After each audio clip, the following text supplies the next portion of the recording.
আপনার নিজের ক্ষতি আপনি কেন করছেন? আপনি এখন মান তলাবার রাহা ফাকাদার রাহা, আপনি এখন কেন কমফোর্টের পেছনে ঘুরছেন? এখন তো আপনার কমফোর্টের সময় না। আপনি ফজরের বেলা যদি ঘুম থেকে না উঠতে পারেন, আপনি দুনিয়ারে উল্টাইবেন কিভাবে? আপনি তো আপনার কাঁথাই উল্টাইতে পারতেছেন না। আপনি কি মনে করেন যে আপনার ইঞ্জিন ফেরারি অথবা বিএমডাব্লিউতে আপনি কোক ঢেলে দেবেন, এরপরে এটা আপনার 180 গতিতে তারপরে নিয়ে যাবে কোথাও? আপনার ইঞ্জিন, শরীরের ইঞ্জিনটা, লোকোমেটিভটা, সেটি তো অবশ্যই ফেরারি গাড়ির চেয়ে অনেক বেশি দামি। এখানে ভুটতেছেন কি? ইউজুয়ালি আরব দেশে 8:30টায় এশার নামাজ হয়, আর খাবার আগে হয়ে যায়। এটা খাবার, আর আল্লাহ রাসূল জীবনে কোনোদিন রাত্রে 11টা 12টায় খাবার খেয়েছেন? আই চ্যালেঞ্জ ইউ, যদি আপনি একটা ঘটনা দেখাতে পারেন, একটা। সন্ধ্যার পরেই তিনি খেয়ে ফেলতেন। 9টা 9:30 থেকে শুরু করে 1টা পর্যন্ত। এই সময় আপনার ব্রেনটা যে লেভেলে থাকে, এটা হলো যদি আমরা মোবাইল যদি চার্জ দিই, ফর এক্সাম্পল, একবার 100 ক্যাপাসিটি আছে ইলেকট্রিসিটিতে, এটা যদি আপনি চার্জার লাগান এবং একটা ফাস্ট চার্জার লাগান, দেখবেন আপনার উইদিন এ ফিউ মিনিটস আপনার ব্যাটারি কি ফুল হয়ে গেছে, চার্জ হয়ে গেছে। আর যদি একটা লো গ্রেডের ব্যাটারির সাথে আপনি কানেকশন দেন, তাহলে দেখবেন 3-4 ঘন্টা চলে যাচ্ছে, কি ব্যাটারি আপনার গাড়ি চার্জ হয় না, মোবাইল চার্জ হয় না। এটা আপনার যে ব্রেন যে চার্জ নেবে, চার্জ নেওয়ার জন্য তো এই সময়, আপনি ওই সময় জেগে আছেন, তাহলে আপনি এরপরে কেন আপনি মনে করবেন যে আপনি খুবই শক্তিশালী থাকবেন শারীরিকভাবে? আল্লাহ রাসূল কি কথা বলেন নাই, যে ব্যক্তি সকালে ঘুম থেকে উঠতে পারে না, সে ফাসবাহা খাবিসান নাফসি কাসলান, যখন সে ঘুম থেকে উঠে সূর্য ওঠার পর, তখন সে একটা খবিস অন্তর নিয়ে ঘুম থেকে উঠে। খবিস অন্তর, খবিস অন্তর বুঝতে পেরেছেন তো? খুবই খারাপ মানুষের মন নিয়ে সে ঘুম থেকে উঠে, এবং কাসলান, তখন উঠাই বলে আরে ঘুমাইছে কিন্তু 8 ঘন্টা, মাথাটা জিনজিন করে, পিঠটা ব্যথা করে, পাটা ব্যথা করে, কারণ ঘুমের সময় ঘুমায় নাই। হয় কিনা এরকম বলেন? অথচ আপনি একটু আগে ঘুমিয়ে দেখেন যে কি পরিমাণ আপনার অবস্থা হয়। হ্যাবিটস আর টু বি গ্র্যাজুয়ালি ডেভেলপড। আপনি হ্যাবিট করেন যে আমি, এবং ডিসিপ্লিন মেনটেন করেন যে আমি প্রতিদিন এই সময় ঘুম থেকে উঠবো, আমি প্রতিদিন এই সময় ঘুমাতে যাব, আমি প্রতিদিন এই সময় খাবো। এই পৃথিবীর সকল সফল মানুষরা দেখেন এই কাজ করেছে। আপনার কমফোর্ট জোন থেকে বাইরে হন, যে আমার এটা ভালো লাগে। আপনার যেটা ভালো লাগে এটা আপনাকে কোনোদিন সামনে এগিয়ে নিয়ে যাবে না। মান তলাবার রাহা ফাকাদার রাহা, যেটা আমরা আগে বলেছি। যে ব্যক্তি কেবল সুখের পিছনে ঘুরে, সে কোনোদিন সুখ পাবে না। এ কারণে আপনি কথিত সুখের পিছনে ঘুরবেন না, আপনার সুখ সামনে। এই সামনে সুখের জন্য আপনি সময় দেন, সেখানে আপনি আপনার নিজকে সেই জায়গায় আপনি ব্যবহার করেন। রাসূলুল্লাহ সাল্লাল্লাহু আলাইহি ওয়াসাল্লাম যেটা করতেন এটা কোনোদিন ছাড়তেন না, কম করে হলো তিনি সেটি করে যেতেন। আপনি যেটা করছেন এভরিডে, ডু ইট এভরিডে। কেবল আগামীকাল পরীক্ষা, অথবা আজকে রাতে আর কোনো ঘুম নাই, এরপরে 7-8 দিন কোনো পড়াশোনা নাই, কেবল নেটফ্লিক্স, ফিক্সড অন নেটফ্লিক্স, তাই না? নো, এটা না। বরং আপনি যা করছেন গ্র্যাজুয়ালি করেন। আপনি দেখেন না, ইসলামের কোনো কাজই এরকম না। আপনি নামাজ প্রতিদিন 5 ওয়াক্ত পড়তে হয়। কোরআন তেলাওয়াত যদি না করেন, আপনার স্পিরিচুয়াল গ্রোথ হবে কিভাবে? আধ্যাত্মিক উন্নয়ন হবে কিভাবে আপনার কোরআন তেলাওয়াত না করলে? এবং আপনাকে অনেক পরিমাণ অর্থের মালিক হতে হবে। আমি দুনিয়াদার হতে আপনাদেরকে বলি না, কিন্তু আমি সম্পদের মালিক হতে বলি। কেন সম্পদের মালিক হবেন? আপনি সম্পদের মালিক না হলে আমরা মাদ্রাসা বানাবো কোত্থেকে, মসজিদ বানাবো কোত্থেকে? আমরা কি মানুষের কাছে ভিক্ষার জন্য যাব? কেন আপনাদের উপস্থিতিতে আমরা ভিক্ষুকের জাতিতে পরিণত হব? কেন মসজিদ বানাতে গিয়ে আপনি কেন বলতে পারেন না যে আমি 1 কোটি টাকা দিয়ে মসজিদটা বানিয়ে দেবো? এ কথা কেন আপনি বলতে পারবেন না? আপনার এর পরিমাণ সম্পদের মালিক হতে হবে। সম্পদ দেখেন না, খাদিজাতুল কুবরার সম্পদ কি পরিমাণ কাজে লেগেছে ইসলামের। আপনারা দেখেন না, আবু বকরের সম্পদ কি পরিমাণ ইসলামের কাজে লেগেছে। ইসলামের শ্রেষ্ঠতম 2জন মানুষ। আবু বকর কি এমনি আবু বকর হয়েছে রাদিয়াল্লাহু তাআলা আনহু? খাদিজাতুল কুবরা কি এমনি খাদিজাতুল কুবরা হয়েছে রাদিয়াল্লাহু তাআলা আনহা? সম্পদ আপনার লাগবে, কিন্তু সেটা নিজের ফুর্তির জন্য আপনি কত খাবেন, আপনার দিনের জন্য, মানুষের জন্য, আত্মীয় স্বজনের জন্য আপনার লাগবে। সেই জন্য নিজকে যোগ্য করে নেয়া। কেবল 30,000 টাকা 40,000 টাকা বেতন পাবেন, তার জন্য আপনি সন্তুষ্ট, তার জন্য দৌড়াচ্ছেন নিজকে এত ছোট করে, একেবারে নেয়া আপনাদের জন্য উচিত হবে না। প্রিয় ভাইরা, প্রিয় বন্ধুরা, সময় শেষ হয়ে যাবে। সময় কোনোদিন ফিরিয়ে নিয়ে আসতে পারবেন না। এখন আপনাদের সময়, এখন আপনাদের সময়। ওয়াল আসরি ইন্নাল ইনসানা লাফি খুসর। সময়ের কারণে মানুষ বিপদগ্রস্ত হয়। যারা সফল হয়েছে তারা 24 ঘন্টা নিয়েই সফল হয়েছে, যারা ব্যর্থ হয়েছে তারা এই 24 ঘন্টার মধ্যে ব্যর্থ হয়।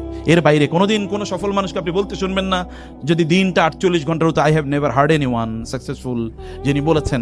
আপনার নবী 23 বছরে 13 বছর তো মক্কায় নির্যাতিত হয়েছেন, মদিনায় গিয়ে প্রথম 6 বছর তো যুদ্ধই, ব্যাটল অফ বদরের যুদ্ধ, হুদের যুদ্ধ, খন্দকের যুদ্ধ, এরপরে হুদাইবিয়া পর্যন্ত তো কেবল যুদ্ধ। এরপরে কি করেছেন দেখেন, গোটা পৃথিবী আজকে প্রায় 250 কোটি মানুষ সমস্বরে বলতে থাকে আশহাদু আল্লা ইলাহা ইল্লাল্লাহ ওয়া আন্না মুহাম্মাদার রাসূলুল্লাহ। তিনি যদি ফেসবুকে আর ইউটিউবে সময় কাটাইতেন তাহলে কি হইতো? তখন ফেসবুক আর ইউটিউব ছিল না, কিন্তু কম্পোনেন্ট শয়তানের ট্রিক সবসময় একরকম, কেবল খোলস পাল্টায়। শয়তানের ট্রিক সবসময় একরকম, একই কাম তখনও যা ছিল এখনো আছে, কেবল প্যাটার্ন চেঞ্জ হয়েছে, আর কিছু না। আপনি প্যাটার্নের মধ্যে ঢুকে নিজকে ধ্বংস করে দেওয়ার কোনো প্রয়োজন নাই। আপনি সময়ের মধ্যেই বেড়ে উঠুন, ফোকাস ঠিক করুন, গোল ঠিক করুন, লক্ষ্য ঠিক করুন, উম্মার জন্য অ্যাসেট হয়ে যান প্লিজ। আমাদের উম্মার জন্য কিছু একটা ইবনে সিনা যদি থাকে তাহলে আমি গোটা পৃথিবীকে দখল করে নিতে পারি। একজন ওমর যদি থাকে গোটা পৃথিবীকে আমি দেখিয়ে দিতে পারি শাসন কাকে বলে। একজন আবু বকরকে যদি আবার পাই গোটা পৃথিবী তখন এই আবু বকরের স্পিরিচুয়াল আলোর কারণে, তার এই আলোর, তার জ্যোতির কারণে গোটা পৃথিবী আলোকিত হয়ে যেতে পারে। আল্লাহর কাছে সবচেয়ে প্রিয় নাম হচ্ছে থট লিডার, যাদের নাম হচ্ছে হুম্মা, মানে যারা চিন্তা করে, যাদের চিন্তা আছে। আপনি কিভাবে আরেকজনের ফলোয়ার হন? আপনি তো লিডার হওয়ার কথা। আপনি কিভাবে মিস্টার মেসি এর ফলোয়ার হন? এটা কিভাবে আপনার ফেসবুকে তার মানে ছবিটা কিভাবে শোভা পায়? এটা তো আপনার পার্সোনালিটির সাথে যায় না। সে কে আর আপনি কি? আপনার মানদণ্ডে কি সে আসতে পারে? সে তো একটা পা দিয়ে কেবল ফুটবল খেলে, আর আপনার তো দুটা হাত আছে, দুইটা পা আছে এবং একটা ব্রেন, অসাধারণ ব্রেন আছে। আপনি মেডিকেল কলেজের ছাত্র, সে তো মেডিকেল কলেজে পড়তে পারে নাই, তার ওই যোগ্যতাও নাই। আপনি তার ফলোয়ার হন কিভাবে? সে আপনার ফলোয়ার হওয়া উচিত। অথবা আপনার ব্রায়ান লারা, সচিন টেন্ডুলকারদের আপনি পেছনে পেছনে ঘুরেন, এটা তো আত্মমর্যাদার ইস্যু, এটা আত্মমর্যাদার ইস্যু, এটা আপনার সাথে যায় না। আপনাকে এমন জায়গায় নিয়ে আপনার নিজকে আপনার build your own personality, your own branding. আপনার নিজে সেটা করেন, আপনার নিজের মধ্যে ইনভেস্ট করেন, লোকের আপনাকে ডাকুক। আপনার ইন্টেলেকচুয়াল ক্যাপাসিটি এমন একটা জায়গায় নিয়ে যাক যে আপনি যেখানে যান, ওয়াজআলানি মুবারাকান আইনামা কুনতু ওয়া আওসানি বিস-সালাতি ওয়াজ-যাকাতি মা দুমতু হাইয়া, আল মুমিনু খায়রুন কুল্লুহু। রাসূলুল্লাহ সাল্লাল্লাহু আলাইহি ওয়াসাল্লাম বলেছেন, ঈমানদাররা তাদের নিজেদেরকে এমন লেভেলে নিয়ে যায় যেখানে যায় সেখানে সে কল্যাণ বয়ে দেয়। ঈসা আলাইহিস সালামের ব্যাপারে আল্লাহ তাআলা বলেছেন, ওয়াজআলানি মুবারাকান আইনামা কুনতু। ঈসা আলাইহিস সালাম বললেন, আল্লাহ আমাকে বরকতময় করেছেন, যেখানেই থাকি, যখনই থাকি, যেখানেই যাই সেখানে আমার কারণে বরকত চারিদিকে ছড়িয়ে পড়ে। আপনার নবী যেখানে গিয়েছে দেখেন, তিনি মক্কা ছেড়ে চলে গেছেন, মক্কা অন্ধকারাচ্ছন্ন হয়ে গেছে। তারাহালা আন কওমিন ফাদাল্লাত উকুলুহুম ওয়া হাল্লা আলা কওমিন বিনূরিন মুজাদ্দাদি। কবি বলেছেন, তারাহালা আন কওমিন ফাদাল্লাত উকুলুহুম। তিনি মক্কা থেকে যখন চলে যান, এরপর ইতিহাস দেখেন, মক্কা এরপরে দুর্ভিক্ষ শুরু হয়ে যায়, বারাকা। তিনি মক্কা থেকে চলে গেছেন, মক্কায় দুর্ভিক্ষ। ফাদাল্লাত উকুলুহুম, এই লোকগুলো মনে হচ্ছে মেধা শূন্য, অথচ কুরাইশরা আরব না গোটা মানব জাতির মধ্যে সবচেয়ে বেশি ব্রিলিয়ান্ট জ্ঞানী, কিন্তু ফাদাল্লাত উকুলুহুম, এখন এরা যেন as if they are ignorant and they are lost in the deserts, in wilderness, মানে তারা এখন আর কিছুই বুঝতে পারছে না। ফাদাল্লাত উকুলুহুম ওয়া হাল্লা আলা কওমিন বিনূরিন মুজাদ্দাদি। ইয়াসরিব শব্দটার মধ্যে একটা নেগেটিভ ইস্যু আছে, কারণ রাসূল বলেছেন তোমরা ইয়াসরিব বলবা না, ইয়াসরিব বলবা না। এটা নাম হয়ে গেছে মদিনা। মদিনা যাওয়ার পরে কি অবস্থা হয়েছে দেখেন তো। গোটা পৃথিবীতে একটা মদিনা বললে একটা জায়গাকে চেনে, অথচ মদিনা মানে কিন্তু সিটি। মদিনা মানে কি?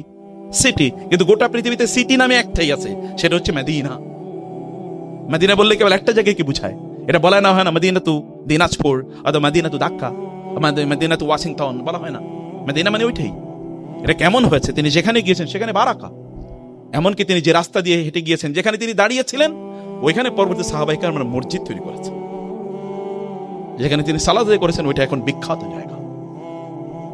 এটা কারণ কি? পার্সোনালিটি, ব্যক্তিত্ব, নিজের মধ্যে ইনভেস্টমেন্ট। যেটা বলেছে ইউসুফ আলাইহিস সালাম তো কৃতদাস আকারে তিনি বাজারে বিক্রি হয়ে গেছেন, তাই না? সে কৃতদাসকে কি করেছে? বলেছে আমাকে। তারপরে মিশরের সম্রাট তিনি কিভাবে হয়েছেন? তিনি তো এমনি মিশরের সম্রাট হন নাই, এমনি মিশরের সম্রাট হন নাই। মক্কার লোকেরা কেন আপনার নবীর পিছনে এরকম ঘুরেছে? কেন তৎকালীন রোমান এম্পায়ার সম্রাটরা কেন ওমর রাদিয়াল্লাহু তাআলা আনহুর রাজত্ব দেখার জন্য বা তার শাসন ব্যবস্থা দেখার জন্য আসতো? কেন গান্ধীকে যখন বলা হয়েছিল, যখন পাকিস্তান ও ইন্ডিয়া যখন ভাগ হয়, তাকে বলা হয়েছিল যে পাকিস্তান মুসলমানদের তো একটা কনস্টিটিউশন আছে, কোরআন আছে, তারা সেইভাবে তাদের দেশ পরিচালনা করবে। But what do you have? আপনাদের কি আছে? আপনি কিভাবে রাষ্ট্র পরিচালনা করবেন? তিনি একটা বই দেখিয়ে বলেছেন, এই বই অনুসারে। বলো বইটা কি? বলেছে life and administration of Omar. এই ওমরের অ্যাডমিনিস্ট্রেশন কি ছিল, এটাই আমার জন্য কিছু লাগবে না। এই পৃথিবীর সর্বশ্রেষ্ঠ অ্যাডমিনিস্ট্রেটরের নাম হলো ওমর ইবনুল খাত্তাব রাদিয়াল্লাহু তাআলা আনহু। কোত্থেকে শিখেছেন? কোত্থেকে পড়েছেন? আপনার সেই জেনিয়াস, আমরা সেরকম একটা জেনিয়াস নিজকে এরকম একটা জায়গায় আপনাদেরকে নিয়ে যাওয়া দরকার। মোরাল ক্যাপিটাল নিজের মধ্যে অবশ্যই বিল্ড আপ করতে হবে। মোরাল ক্যাপিটাল বিল্ড আপ করতে হবে, ইন্টেলেকচুয়াল ক্যাপিটাল এর পাশাপাশি আপনার স্পিরিচুয়াল ক্যাপিটাল বিল্ড আপ করতে হবে।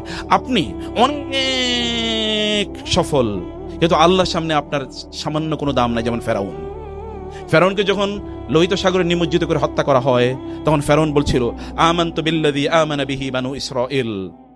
বানু ইসরাইল অথবা মুসা এবং হারুন যেই রবের প্রতি ঈমান এনেছেন, আমি তার প্রতি ঈমান আনলাম। এই কথা যখন সে বলছিল, তখন ইয়া আল্লাহ ইয়া আল্লাহ ইয়া রাব ইয়া ইলাহি এই কথা যখন বলছিল, তখন ফেরেশতারা বলেন, আল্লাহ একটা আওয়াজ আসতেছে, আওয়াজটার মধ্যে একটু গন্ধ আছে, দুর্গন্ধ, আপনার নাম ডাকতেছে, এটা কোন, এটা কে? বলে এটা ফেরাউন। আল্লাহ প্লিজ ফেরাউনের দোয়াটা কবুল করেন না প্লিজ, কারণ আল্লাহ তো মেহেরবান, কবুল করেও ফেলতে পারেন, প্লিজ আল্লাহ ফেরাউনের দোয়া কবুল করেন না। অন্যদিকে ইউনূস আলাইহিস সালাম যখন মাছের পেটে, ফানাদা ফিজ যুলুমাতি আল্লা ইলাহা ইল্লা আনতা সুবহানাকা ইন্নী কুনতু মিনাজ জালিমিন। ফেরেশতারা বলেন, আল্লাহ একটা আওয়াজ শুনতে পাচ্ছি, এই আওয়াজ পরিচিত মনে হয়, মনে হচ্ছে আর অনেকবার এই আওয়াজ, আপনার নামের এই আওয়াজ অনেকবার শুনেছি, কণ্ঠটা খুব পরিচিত, আল্লাহ কে? বলে ইউনূস। বলে আল্লাহ দ্রুত ইউনূসের দোয়া কবুল করেন না প্লিজ, দ্রুত কবুল করেন। আল্লাহ তাআলা বলেন, ফাসতাজাবনা লাহু ওয়া নাজ্জায়নাহু মিনাল গাম ওয়া কাযালিকা নুনজিল মুমিনিন। আপনারা যারা আরবি ভাষা বুঝেন, এটা বাবুল ইস্তেফাল। বাবুল ইস্তেফালের একটা খাসিয়াত হচ্ছে এটা দ্রুত, ইমিডিয়েটলি, এখনই। বলে ফাসতাজাবনা, আমি immediately responded to his prayer. ওয়া নাজ্জায়নাহু মিনাল গাম, এবং বাবুত তাফঈল এর একটা খাসিয়াত হচ্ছে ব্যাপকতা, আল কাসরা বুঝায়। আমি তাকে এমন ভাবে সেখান থেকে উদ্ধার করে নিয়ে আসলাম যেন এতদিন এই যে মাছের পেটে ছিল, সমুদ্রের মধ্যে ছিল, তার মধ্যে যে বিভিন্ন ধরনের প্রবলেম তৈরি হওয়ার কথা, এগুলো কিছুই হয় না, কারণ তার শরীরটা তুলতুলে হয়ে যাওয়ার কথা, এখানে বিভিন্ন ধরনের মানে গোটা ইত্যাদি তৈরি হয়ে যাওয়ার কথা, অনেক কিছু, কোনো কিছু হয় নাই, তরতাজা মানুষ সেখান থেকে বের করে নিয়ে এসেছি আমি তাকে। সম্মানিত ভাইয়েরা, বোনেরা, আপনার নিজের মোরাল ডেভেলপমেন্ট লাগবে, এটা আপনাকে গ্র্যাজুয়ালি করতে হবে, এটা আপনাকেই করতে হবে, অন্য কেউ এটা হঠাৎ করে কোনোদিন তৈরি হয় না। প্লিজ আমি আপনাদের কাছে অনুরোধ করছি, সময়টাকে নষ্ট করবেন না। যখন এরপরে যদি আপনাদের কাছে আসি, তখন যেন আপনাদেরকে শুনি যে আপনারা নতুন অনেক কোর্স করেছেন, অনেক নতুন বই পড়েছেন। এভারেজ মানুষ হুমায়ুন আহমেদের বই পড়াতো, আর ওই যে কি বলে ইমদাদুল হক মিলন, সমরেশ মজুমদার, রুচিরও তো একটা ইস্যু আছে। কোন রুচিতে মানুষ এই সকল বই পড়ে? অথচ তার কাছে আল্লাহর কিতাব আছে, রাসূলের সুন্নাহ আছে, রাসূলের সিরা আছে, মেডিকেলের এত হাইলি প্রফেশনাল বইগুলো আছে। রুচিকে নিচে না নামিয়ে এভারেজ মানুষে না হয়ে এক্সেপশনাল হন, নিজকে এক্সেপশনাল জায়গায় নিয়ে যান। আপনারা বড় কিছু করেন, যেন আপনি 10 বছর পরে যেন আপনি বলতে পারেন বাংলাদেশের সর্বশ্রেষ্ঠ মেডিকেল সার্ভিসটা আমরা দিচ্ছি। এটা বলতে পারবেন না? ইনশাআল্লাহ করেন। ছোট ভিশনকে ছোট করবেন না। You are eagles and you will be flying the sky. আপনারা যেন ইগলের জাতি, আপনারা নিচে করবেন, আপনারা আকাশে উড়বেন। আপনাদেরকে আকাশে উড়ার মতো সক্ষমতা, যোগ্যতা আল্লাহ দিয়ে দিয়েছেন। আর আপনাদের সাথে আপনাদের রব আছে, টেনশন কোথায়? মুসা আলাইহিস সালাম যখন সমুদ্র পার হবেন, তার সাথীরা তাকে বলেন, ইন্নাল আমুদ্রাকুন, আমরা তো ধরা খেয়ে গেছি। মুসা বলেন, না, আল্লাহর কসম, ইন্না রব্বি মাই সায়াহদিন, আমার রব আমাকে দেখাবেন, পথ দেখাবেন তিনি, আমরা ধরা খাচ্ছি না। মুসা আলাইহিস সালাম আল্লাহকে বললেন, আল্লাহ পথ দেখান। আল্লাহ তাআলা বলেন, আপনার হাতে লাঠি আছে, লাঠি দিয়ে কি করেন? সমুদ্রে আঘাত করেন, 12টা রাস্তা তৈরি হয়ে গিয়েছে। রাসূল সাল্লাল্লাহু যখন ওই যে সাউর গুহায় যখন তিনি লুকিয়ে আছেন, আবু বকর বলেন, ইয়া রাসূলুল্লাহ, ওরা তো চলে এসে, ওরা কিন্তু আমাদেরকে দেখে ফেলবে, তাইলে তো শেষ। আবু বকর রাদিয়াল্লাহু তাআলা রাসূল বলেন, না লা তাহজান ইন্নাল্লাহা মা'ানা, টেনশন করুন, আল্লাহ আমাদের সাথে আছেন, আপনাদের রব আপনাদের সাথে আছেন, টেনশন কি? রবকে আপনি বলেন, আমি এটা হতে চাই, বলেই দেখেন প্লিজ। আমার ব্যক্তিগত জীবনে আল্লাহর কাছে চেয়েছি কিন্তু পাই না, এটা কোনোদিন ঘটে নাই। আমি বলেছি কিন্তু ভুলে গেছি, কিন্তু দেখছি ওটা হয়ে গেছে। আল্লাহ সবাইকে অনেক কল্যাণ দান করে। আল্লাহ তুমি আমাদের আজকের আয়োজনটাকে কবুল করে নাও। যারা এই উদ্যোগ নিয়েছে তাদেরকে অনেক বারাকা দাও আল্লাহ, তাদেরকে এই মেডিকেল কলেজকে বাংলাদেশের শ্রেষ্ঠতম মেডিকেল কলেজ বানিয়ে দাও। এখানে আজকে যারা এই আয়োজন করেছেন তাদেরকে বাংলাদেশের সেরা ডক্টরে পরিণত করো। তারা বিদেশ থেকে সর্বোচ্চ ডিগ্রিগুলো নিয়ে আসতে পারে সেই তৌফিক দাও আল্লাহ। প্রত্যেকের যোগ্যতা অনেক বাড়িয়ে দাও। সকল যে কাজগুলো তাদেরকে তাদের গন্তব্যে পৌঁছাতে বাধা দেবে, সকল কাজ থেকে তাদেরকে তুমি মুক্ত করে দাও। তাদের বন্ধনগুলো তুমি মুক্ত করে দাও আল্লাহ। স্বাধীনভাবে যেন তারা তাদের সিদ্ধান্ত নিতে পারে এবং তোমার সাথে যেন সম্পর্ক বাড়াতে পারে, সেই তৌফিক দান করো। আমাদের সময় তো স্যাররা যারা সময় দিয়েছেন, principal sir, vice principal sir সহ অন্যান্য প্রফেসরস এবং হেডস অব দি ডিপার্টমেন্টস, তাদের প্রত্যেককে আল্লাহ তুমি বারাকা দান করো। এবং আমাদের সম্মানিত ওলামায়ে কেরাম যারা আছেন তাদেরকে তুমি বারাকা দান করো আল্লাহ। আমাদের দেশটাকে তুমি তোমার রহমত বরকত দিয়ে পূর্ণ করে দাও আল্লাহ। এই জমিনটাকে তুমি তোমার দ্বীনের জন্য কবুল করে নাও। আমরা সবাই দ্বীনকে ভালোবাসি আল্লাহ। আমাদের প্রত্যেকের চিন্তা ভুল হতে পারে, কিন্তু আমরা সবাইকে প্রচন্ড ভালোবাসি, শ্রদ্ধা করি। আপনারাও প্লিজ যারা দ্বীনের কথা বলেন কাউকে ঘৃণা করেন না প্লিজ। আপনার চিন্তা একরকম, আপনি একভাবে দিন কায়েম করতে চান, আরেকজন আরেকভাবে করে, তাকে কেন আপনি ঘৃণা করবেন? তার সাথে আমাদের নিজেদের শত্রুতা কইরেন না। আমরা নিজেরা নিজেদের শত্রু না, আমাদের শত্রু অন্যজন, কিন্তু আমরা তাদেরকে ভুলে গিয়ে নিজেরা মারামারিতে লিপ্তে আছি। হে আল্লাহ, এই মেডিকেল কলেজে যারা ভাইরা দিনের পথে আছে, তাদের প্রত্যেকের মাঝে সীসারালা প্রাচীরের মতো ভ্রাতৃত্ব তৈরি করে দাও। তাদের প্রত্যেককে যেন পরম ভাবে ভালোবাসে কেবল দিনের কারণে, সেই অনুভূতি তৈরি করে দাও।